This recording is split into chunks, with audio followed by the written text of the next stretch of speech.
Salut à tous les gourmands et bienvenue sur Plaisir et Diète. Dans la Ramassite, on se retrouve pour une nouvelle vidéo. Cette fois-ci, du coup, on va tout simplement estimer ensemble tout ce qui est fast-food, que ça soit burger ou kebab. Donc pour tout ce qui est des fast-food, de ce qui peut contenir des frites, que ce qui peut contenir de la viande grasse, etc.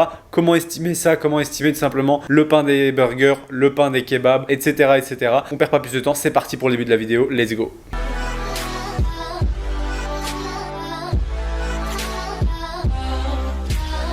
Pour ce qui est des burgers et kebab aussi, puisque je sais que beaucoup d'entre vous mangent quand même souvent kebab. Pour ma part, je ne suis pas un grand fan, donc je suis désolé, mais je n'ai pas été manger un kebab dans le but de faire cette vidéo. Mais je vais faire un point sur le kebab juste parce que ça va bien avec cette vidéo fast food et frites. Mais pour les frites, on fera un point juste après avec les burgers. Pour ce qui est du kebab, en général, si vous prenez un kebab, donc le pain plus les légumes plus les frites dedans, donc pas les frites à côté, les frites dedans, ainsi que la viande et une sauce du type ketchup ou barbecue, vous pouvez compter 800 calories pour votre kebab. Si vous prenez avec une sauce assez grasse comme mayonnaise, andalouse, Brésil, tartare, etc., vous devrez plutôt compter 950 calories pour votre kebab. Et si vous voyez qu'il y a vraiment beaucoup de frites, en général dans un kebab, s'il y a 20 frites, puisqu'il n'y a pas que ça dans le kebab, s'il y a 20 frites, ça fait un kebab de portion normale en frites, et donc là vous pouvez compter vos 800 si vous prenez une sauce basique comme ketchup ou barbecue, et 950 si vous prenez une sauce du type mayonnaise, etc. Par contre, si vous avez beaucoup de frites ou que vous avez pris les frites à part, à ce moment-là, il va plutôt falloir compter 1200 calories et donc rajouter 350 calories pour les frites. Donc 1200 calories si vous avez du coup, comme je l'ai dit, de la sauce du type mayonnaise, et du coup, vu que c'est 150 calories de moins, si c'est une sauce allégée du type ketchup ou barbecue qui ne contiennent pas de matière grasse, vous pouvez compter 1050 calories à 1100 si vous voulez surestimer un petit peu. Donc voilà pour le petit point kebab. Ensuite on va se retrouver sur les burgers. Pour les burgers, c'est pas compliqué. Un pain burger fait toujours plus ou moins les mêmes calories. Donc pour un pain burger, en général, s'il est brioché, je compte 230 calories. En fait, pour les pains burgers, c'est pas compliqué. Il vous suffit d'aller sur l'application et de rentrer un pain burger Jacquet, J-A-C-Q-U-E-T, et d'avoir les versions géants. Parce qu'en général, les pains burgers utilisés dans les restaurants ou autres de burgers, c'est les pains géants. Donc soit géants, et c'est donc autour de 220 calories à 230 calories. Et si c'est un pain brioché, eh bien vous mettez juste pain burger brioché Jacquet, ça existe aussi. Et vous avez les calories exactes qui sont autour de 230 calories aussi. Donc un pain burger, c'est toujours autour de 230 à 250 calories. Si vous voulez surestimer, vous mettez 250. Si c'est un pain du type vrai pain fait maison, du type un peu pistolet, ciabatta, etc., vous pouvez plutôt compter 300 calories pour le pain burger. Ensuite, pour ce qui est du steak, ça va dépendre de son épaisseur en fait, tout simplement. Pour ma part, ici, le steak avait l'air assez fin. Donc s'il est assez fin, je compte 100 g de viande. Par contre, si le burger est assez épais, s'il fait plus ou moins l'épaisseur d'une demi-phalange de votre index, vous pouvez compter 100 calories. S'il fait une phalange, vous pouvez compter 100 calories, 100 grammes pardon, et si il fait une phalange, vous pouvez compter 150 grammes de viande pesée crue.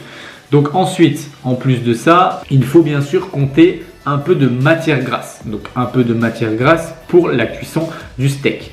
Pour ce qui est de la cuisson du steak, je compte en général 5 grammes. En général, pour la viande, je compte toujours 5 grammes de matière grasse, puisque même quand on en met 10, la viande n'absorbe que environ 5 grammes et le reste, on ne le fait pas couler sur le burger. Dans tous les cas, il reste dans la poêle. Ça, c'est pour ce qui est du pain, de la viande, et ensuite, ça va dépendre du fromage. Ici, pour notre part, c'était tout simplement du fromage du type Emmental ou Leerdammer ou autre. Alors, je rentre tout simplement une tranche de Leerdammer, ce qui fait 55 calories. Ici, il y avait 2 tranches puisque 2 steaks, donc 110 calories de fromage. Maintenant, si vous avez du fromage à raclette, eh bien, sachez que une tranche de fromage à raclette fait 25 grammes. Et donc, s'il y en a 2 tranches, il y a 50 grammes. Il suffit de rentrer ça dans les calories et ça vous donne les calories du fromage dans votre burger. Ensuite, pour ce qui est de la sauce dans un burger du commerce, il y en a en général entre 25 et 30 grammes. Si vous voulez surestimer vraiment, il y a 30 grammes. Maintenant, il faut toujours un peu ouvrir le burger pour voir la quantité de sauce. Si vous voyez que ça déborde de sauce, comptez 30. Si vous voyez que ça déborde pas, comptez 25. Pour ma part, ici dans ce burger, il y avait de la mayonnaise à la truffe, mais il y avait aussi de la confiture de figue. Pour la confiture de figue, j'ai eu la chance de voir la personne faire le burger et il y en avait une cuillère à soupe. Et donc, j'ai compté une cuillère à soupe de confiture de figue. Donc voilà, pour ce qui est d'un burger, c'est classique. Après, si vous avez des légumes du style tomate ou salade, en général, je le compte même pas parce que vu que c'est une tranche de tomate et une feuille de salade, c'est maximum 15 calories. Je les compte même pas dans le burger. Ensuite, pour ce qui est des frites, pour les frites, en général, pour pas me casser la tête, je compte des frites de chez McDo. Donc, si vous avez une grosse portion de frites, comme c'était le cas ici dans le plat, je compte une grande frite McDo. Par contre, s'il y a une petite portion de frites, je compte une petite frite McDo. C'est pas compliqué. En général, j'estime rarement à une petite frite McDo. Je fais soit la grande, soit la moyenne, parce que je préfère surestimer. Donc même si je vois que j'ai pas beaucoup de frites, je rentre l'équivalent d'une moyenne frite McDo, ce qui équivaut plus ou moins à 340 calories. Pour ce qui est d'une grande frite, c'est plutôt vers les 450 calories de frites. Sachez que en général, lorsque vous avez des frites à côté de votre burger, c'est toujours autour de 450 calories de frites à côté d'un burger. Sauf si vraiment vous voyez que vous n'avez qu'une dizaine. Si vous n'avez qu'une dizaine de frites, vous pouvez compter 300 calories. Mais en général, c'est jamais une dizaine, hein, il y en a quand même bien plus. Ici, pour ma part, on avait aussi des mozza sticks. Pour ce qui est d'un mozza stick, il faut compter bien dans l'application mozza stick fried, c'est-à-dire mozza stick déjà frit. Parce qu'il y a les calories certes sur MyFitnessPal pour des mozza sticks non frits, mais c'est très important de prendre la version déjà frite pour ne pas devoir ajouter de matière grasse dans les calories en plus. Un mozza stick déjà frit fait ici 108 calories et donc vu que j'en ai pris 3,5, ça me fait presque 380 calories pour 3,5 mozza stick. Donc c'est quand même assez calorique. Donc voilà, j'ai fait un peu le tour de ce qu'on a l'habitude de manger lorsqu'on mange un fast food au niveau kebab et au niveau burger frites et potentiellement mozza stick. Pour ce qui est des onion rings, vous pouvez les compter plus ou moins au même nombre de calories qu'un mozza stick, soit 110 calories par onion rings ou par mozza stick. Et comme ça, vous êtes tranquille niveau estimation. Donc voilà, quant à moi, j'espère que cette vidéo vous aura plu. Si c'est le cas, vous pouvez toujours cliquer sur j'aime et même vous abonner. Pensez à cocher la cloche des notifications pour ne pas rater les prochaines vidéos, puisqu'en ce moment, c'est une vidéo par jour pendant 100 jours. Et moi, je vous dis à demain pour une prochaine vidéo. Ok, si tu es encore sur cette vidéo, c'est tout simplement parce que tu es intéressé, parce que je vais te dire là maintenant, je suis en train de te parler de quelque chose d'un petit peu plus personnel, plus axé sur toi, puisque je vais te parler tout simplement des coachings ou accompagnements qu'on peut proposer au sein de Plaisir et Diète. Je pense que si tu nous suis déjà sur Instagram, Plaisir et Diète, donc tout en un mot attaché sur Instagram, ou mon compte perso Maxime-LRNT, tu sais que je propose des suivis et qu'on propose au sein de la team de coaching des suivis au niveau de la nutrition, au niveau de l'entraînement, au niveau des deux ensemble, au niveau de votre mindset, au niveau de la psychologie liée à l'alimentation, un meilleur équilibre, etc.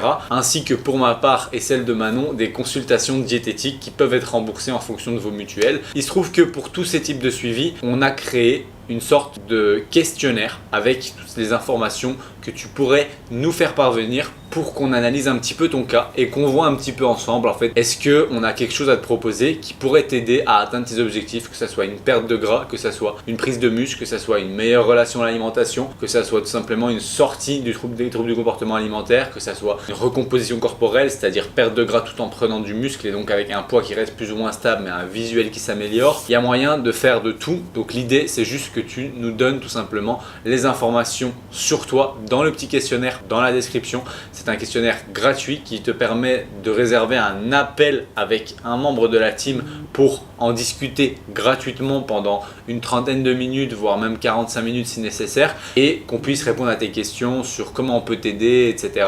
Et si ça t'intéresse, n'hésite pas donc à aller cocher ce premier lien dans la description et à tout simplement prendre ton appel gratuit pour qu'on voit ensemble ce qu'on peut faire pour t'aider. Ça me fait vraiment plaisir et encore merci d'écouter toutes nos vidéos. Donc ça, c'est le petit cadeau pour ceux qui restent jusqu'à la fin et à la prochaine.